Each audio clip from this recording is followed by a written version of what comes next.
Buen día, senador. Le saluda Rubén Atahuichi. ¿Cómo está?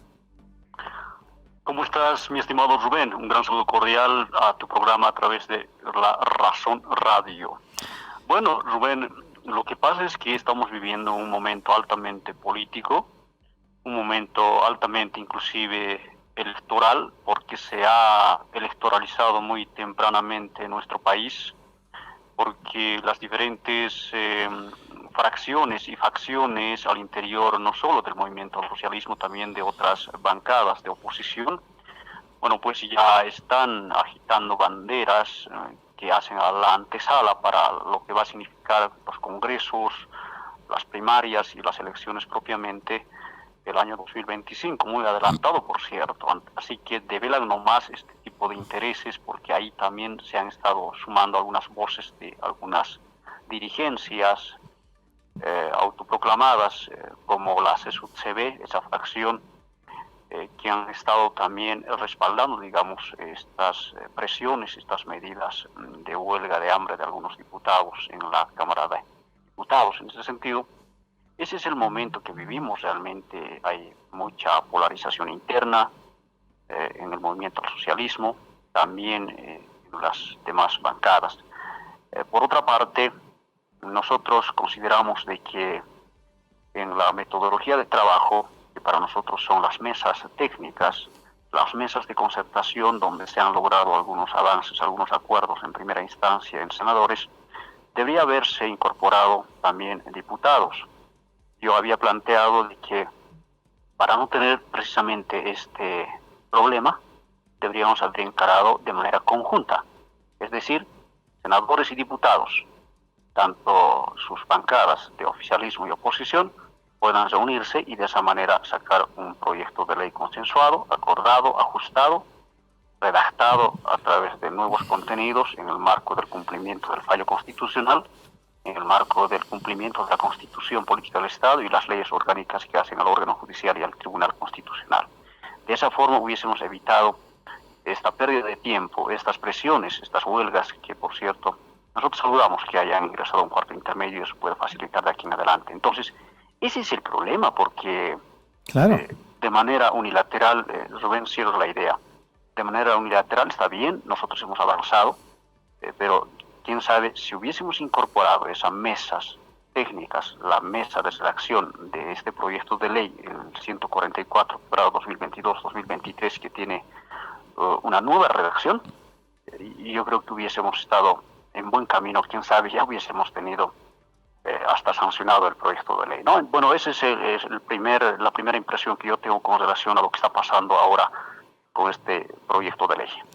Se adelanta, senadora, la pregunta que quise hacerla, porque el, la Cámara de Senadores aprobó por su cuenta una ley que competía también a la Cámara de Diputados. ¿Cómo pensaron ustedes, los senadores, de que esta ley iba a pasar en la Cámara de Diputados? El día mismo de la aprobación de esta ley, el diputado Marcelo Pedrazas nos decía, esta ley no va a pasar en diputados, precisamente porque muchos de los diputados no conocían el contenido, muchos de los diputados, entre comillas, se estaban desayunando la ley. ¿Qué ha pasado, senador? ¿Por qué no han pensado en concertar esta ley de manera conjunta, como usted también lo reconoce, y así evitarse problemas que ocurren ahora? Bueno, yo en reiteradas oportunidades había hecho conocer mi postura con relación a la metodología de trabajo, ¿no? Siempre es importante el cómo encarar, ¿no? Después del fallo constitucional vivimos otros momentos importantes.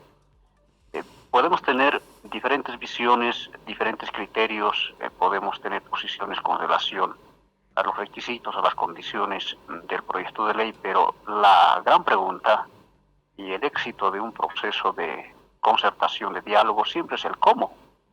El año pasado, recordemos que para la conformación, en este caso del reglamento para la preselección y elección del defensor del pueblo, hicimos de manera conjunta a la cabeza de la Asamblea Legislativa Plurinacional. Estuvieron presentes senadores, tanto de oficialismo como oposición, pero también estaban presentes en la mesa técnica diputados entre oficialismo y oposición. Entonces, encaramos de manera conjunta como institución Asamblea Legislativa Plurinacional. El carácter institucional del diálogo resulta, pues, da frutos. Entonces, ahora simplemente por nuestra propia cuenta, por salvar, digamos, el momento muy apresurado, se elaboró este proyecto de ley que en primera instancia se aprobó en el Senado. Entonces yo había advertido que debería haberse incorporado diputados de las tres fuerzas políticas, tanto del MAS como de Comunidad Ciudadana y Creemos. Aunque estuvo presente en un par de reuniones y yo pude ver, aunque yo no fui invitado, o en este caso no fui parte de la comisión técnica, pero yo ingresé e hice conocer mi posición con relación a la forma, al cómo se estaba llevando adelante las mesas de diálogo. Entonces estaba ahí, reitero, estaba ahí el diputado Carlos Alarcón, Sí. y yo consulté si él estaba en calidad, digamos, de vocero, de interlocutor válido de la oposición, y me han respondido que estaba en calidad de técnico. Claro, él no es jefe de bancada de Comunidad Ciudadana. Recordemos que actualmente el jefe de bancada de diputados es el diputado Enrique Urquidi. Entonces, imagínense, pues yo dije, deberíamos incorporar, ahí debería estar el jefe de bancada de diputados del MAS y PCP, así como también de Creemos y de Comunidad Ciudadana. Y esto hubiese estado resuelto, entiendo, desde el punto de vista estrictamente formal del cómo se ha encarado este proceso de diálogo. Ahora, senador, ¿no será que más bien la dispersión de facciones es la que evita cualquier tipo de consenso? Mira, pues se ha conformado después de la reunión que convocó el vicepresidente David Choquehuanca en su condición de presidente nato de la Asamblea a la conformación de una comisión técnica. Esa comisión técnica no solamente estaba conformada por diputados y senadores de oficialismo partido y de oposición, sino también de algunos técnicos que podían haber dispuesto distintas bancadas, pero esa comisión fracasó. Pero de repente la Cámara de Senadores aparece con esta ley, con un consenso hasta unánime en algunos de los artículos y sin siquiera consultar. Cierto, pues estaba Carlos Alarcón desde el principio, porque Carlos Alarcón al final impuso o propuso o logró que se aprueben algunos artículos de su proyecto de ley presentado junto al diputado Enrique Urquidi, senador. Sí, ya un poco ingresando, como usted muy bien dice, Rubén, ya en el contenido mismo, en el fondo mismo del proyecto de ley también se hizo algunas observaciones, ¿no?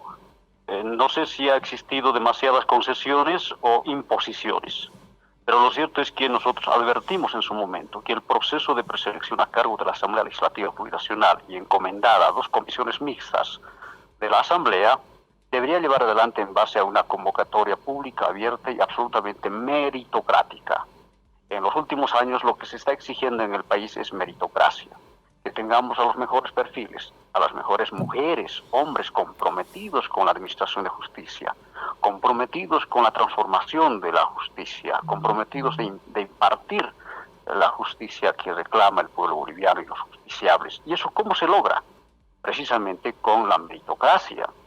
Y ahí, por lo menos nosotros teníamos 3 observaciones que hice conocer en su oportunidad cuando se estaba llevando adelante las mesas técnicas. Primero, el tema de la participación igualitaria entre hombres y mujeres para la preselección de estos 26 altos funcionarios del órgano judicial debería estar 50% mujeres y 50% varones. Hicimos conocer esa nuestra observación.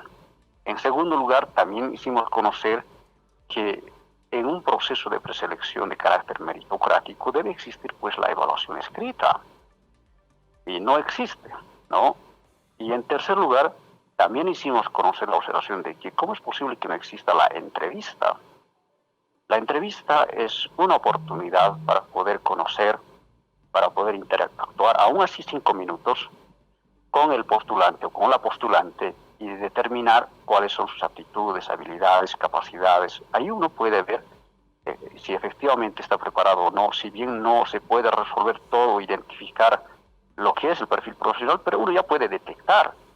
Y además la población boliviana sabemos muy bien, con la experiencia del pasado, donde más participan la sociedad civil organizada, el pueblo boliviano, los justiciables, los operadores de la administración de justicia, es esa etapa de la entrevista a través de los medios de comunicación o a través de manera directa en este caso, ¿no? Visiten, ahí es donde participan instituciones, veedurías, a ver quiénes están presentándose para el órgano judicial. Entonces, ya sabíamos de que en esta gestión era imposible llevar adelante las elecciones, pero sí esta gestión podíamos haber cumplido el proceso de preselección. Nos alcanza con el argumento de que ya estamos a destiempo, se suprime estos tres elementos, entre otros que yo había observado: la participación igualitaria, 50% mujeres y varones, el tema de la evaluación escrita y la evaluación oral, que es la entrevista. Yo había hecho conocer,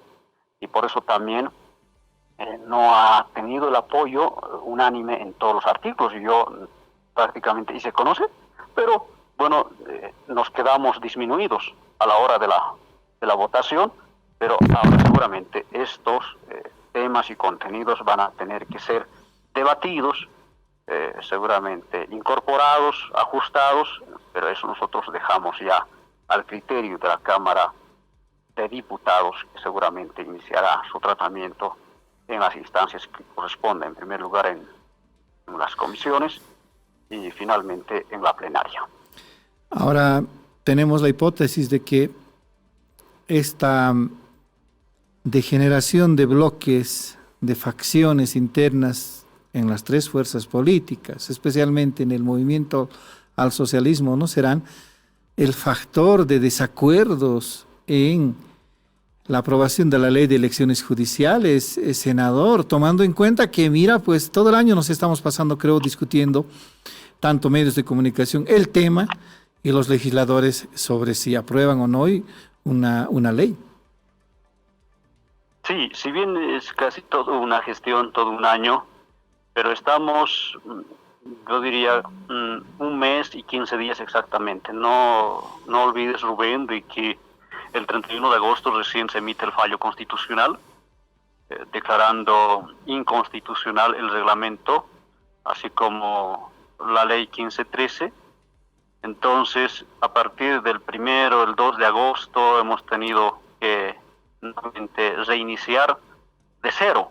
Hemos empezado de foja cero. Entonces, estamos a un mes y 15 días que no podemos lograr los objetivos como asamblea, dotarnos de estas herramientas como es la ley y la convocatoria para arrancar con el proceso de preselección, ¿no? Claro que se cuente toda esta gestión. Desde febrero hemos iniciado, pero recordará que no es atribuible tampoco esos meses a la Asamblea Legislativa Plurinacional lo que haya pasado, sino que estaba en suspenso, producto de una medida cautelar que había dispuesto el Tribunal Constitucional Plurinacional. Sin embargo, se hubiera evitado esto de que el tribunal actúe contra la convocatoria y el reglamento si es que esa convocatoria y el reglamento fueran resultado de una ley, senador. Sí, hemos debatido, ¿no? Hemos debatido bastante, por eso es que tenemos que ajustarnos a los contenidos del fallo constitucional, y bueno, esa es la realidad jurídica y política que tenemos, y en el marco del cumplimiento al fallo y a la Constitución tenemos que ir avanzando de manera conjunta, no de manera separada. A veces es bueno avanzar de manera conjunta como en este tipo de casos, pero en algunas leyes ordinarias, en algunas leyes sectoriales, no hay problema, se puede avanzar de manera separada, ya sea con una cámara de origen que puede ser el Senado o una cámara de origen que puede ser diputados. Pero en este caso siempre es recomendable encarar de manera conjunta, de manera que permita lograr los acuerdos, porque eso es lo que nos está pasando ahora, porque hemos estado actuando de manera separada. Claro, nuestro órgano legislativo tiene su diseño institucional y constitucional de bicameral, y así tenemos que encarar. Bueno, hay que continuar con lo que tenemos ahora, Rubén. Ahora, está en cancha de los diputados. Ahora yo insisto, ¿no será que estas divergencias internas en cada una de las tres fuerzas con representación parlamentaria estén afectando al proceso? Sí, pues sí. La población boliviana, los justiciables, el órgano judicial, 26 autoridades que van a concluir su mandato este fin de año, bueno, están exigiendo pues de que se renueve las altas autoridades del órgano judicial y del TCP. Entonces, ante esa expectativa, nosotros tenemos que demostrar nuestro trabajo también con una convocatoria absolutamente transparente, participativa, meritocrática. Solo así vamos a poder dar credibilidad y legitimidad al proceso de preselección en primera instancia. Y finalmente el pueblo boliviano acudirá a las urnas para elegir a sus magistrados y magistradas, consejeros y consejeras, ¿no? Entonces, estamos en eso, Rubén. Ojalá que, reitero, en diputados, cumpliendo sus protocolos, sus procedimientos, puedan llevar adelante el tratamiento, como el día de ayer también ha dicho el presidente Jerjes Mercado, ¿no? Entonces, nosotros estamos aguardando del Senado Nacional. Hay que debatir. Yo decía, no es la presión el que va a definir el curso del proyecto de ley. No es la huelga de hambre que va a definir la aprobación o la sanción del proyecto de ley. Aquí tiene que haber voluntades políticas, voluntades institucionales y fundamentalmente de los diputados, pero cumpliendo los contenidos del fallo constitucional. Si estamos saliendo de ahí, obviamente nosotros tenemos que volver nuevamente a los términos que exige el fallo constitucional, porque si vamos a incorporar otros elementos o vamos a omitir otros elementos, definitivamente estamos restando credibilidad a este proceso de preselección. Ahora, senador, usted nos hablaba de la necesidad del carácter institucional del diálogo. ¿No será que está fallando este capítulo de la democracia que en el caso de las elecciones judiciales le correspondería al presidente nato de la Asamblea Legislativa? Sí, inicialmente había convocado el presidente nato de la Asamblea a una reunión conjunta entre diputados y senadores a través de sus bancadas y representantes. Esos son los canales más adecuados para salvar esta situación, y hay que continuar y hay que volver a lo que habíamos iniciado en su momento, ¿no? Entonces, pero bueno, por el momento seguramente debatirá la Cámara de Diputados. Nosotros respetamos sus procedimientos como Cámara de Senadores, también tenemos nuestro reglamento. Entonces ellos aplicarán sus reglamentos, su procedimiento, conforme establece para este tipo de proyectos de ley. Senador, con todos estos desacuerdos y los plazos ya en contra, ¿no será que la Asamblea Legislativa esté incurriendo tal vez en los límites de la Constitución? Por ejemplo, no hay elecciones judiciales este año cuando debería haber. Los magistrados y consejeros, los 26, terminan su mandato máximo el 2 de enero, considerando de que ellos juraron el 3 de enero de 2018 sus 6 años de mandato. Y a partir del 3 de enero no habrá autoridad electa para el Tribunal Constitucional, para el Tribunal Supremo de Justicia, para el Tribunal Agroambiental y para el Consejo de la Magistratura. ¿No será que están incurriendo en los límites de la Constitución, senador, los legisladores? Bueno, yo creo que ahí tenemos que interpretar lo que dice la Constitución. Efectivamente, nuestro trabajo es precisamente dotarnos de un reglamento, lo hicimos nosotros. Y claro que una cosa es que nosotros podamos incumplir nuestros deberes teniendo un reglamento o una ley, en este caso, una ley, y no se convoque, no se aplique esa ley para la preselección. Es que lamentablemente no tenemos una ley, ¿no? Pero además hay que recordar a la población boliviana de que el artículo 151 de la Constitución Política del Estado establece de que las y los senadores, así como diputados y diputadas, tienen pues garantizados el ejercicio de sus funciones en todo lo que puedan ellos opinar, comunicar, puedan legislar, fiscalizar, y es lo que estamos haciendo, ¿no? Porque nosotros como senadores hemos debatido y ahora le toca a diputados debatir. Yo creo que están en el cumplimiento de sus funciones de legislación conforme establecen los reglamentos. Entonces estamos cumpliendo. No creo que estemos al margen, estemos fuera de los límites de la Constitución Política del Estado.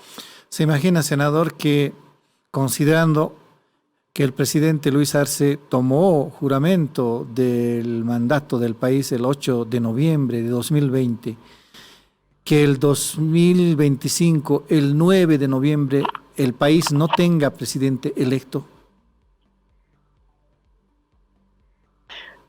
Sí, esa es una situación que yo creo que no sería muy oportuno comparar, digamos, lo que pueda pasar, que es una posibilidad, digamos, pero lo cierto es que ahora no va a haber elecciones en esta gestión 2023, pero sí el año 2024 a estas alturas. Entonces, precisamente este vacío de poder generada por las acefalías que se van a dar tiene que ser también normado en el proyecto de ley. Este tema no se había previsto, como le dije en una anterior oportunidad, entonces tiene que ser previsto, normado en la Cámara de Diputados.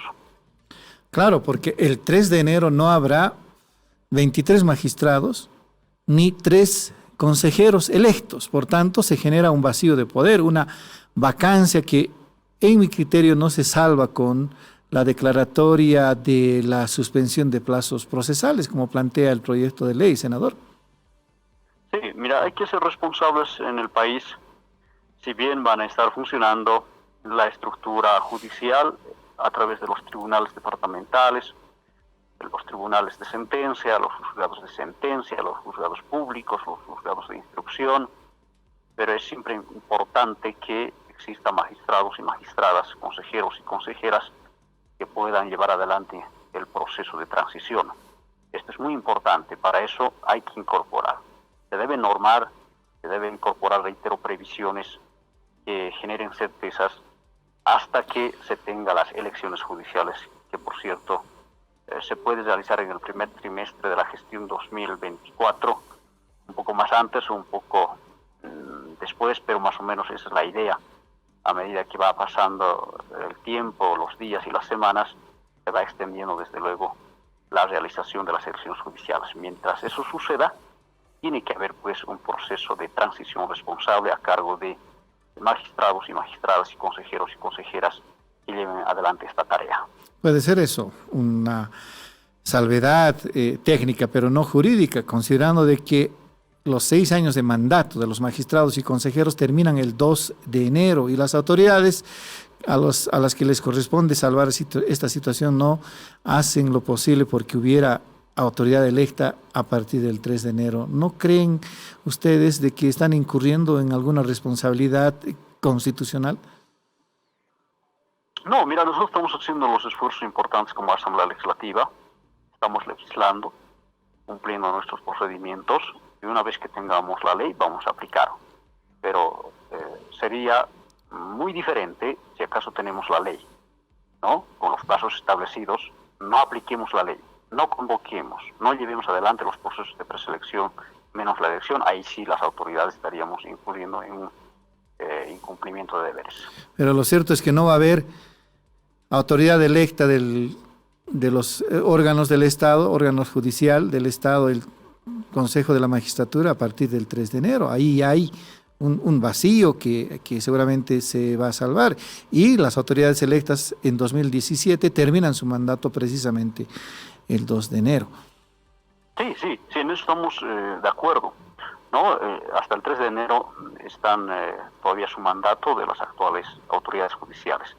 Y a partir de ese momento tenemos que salvar esa situación a través de magistrados y magistradas y consejeros que lleven adelante el proceso de transición hasta que exista la elección judicial propiamente el año 2024.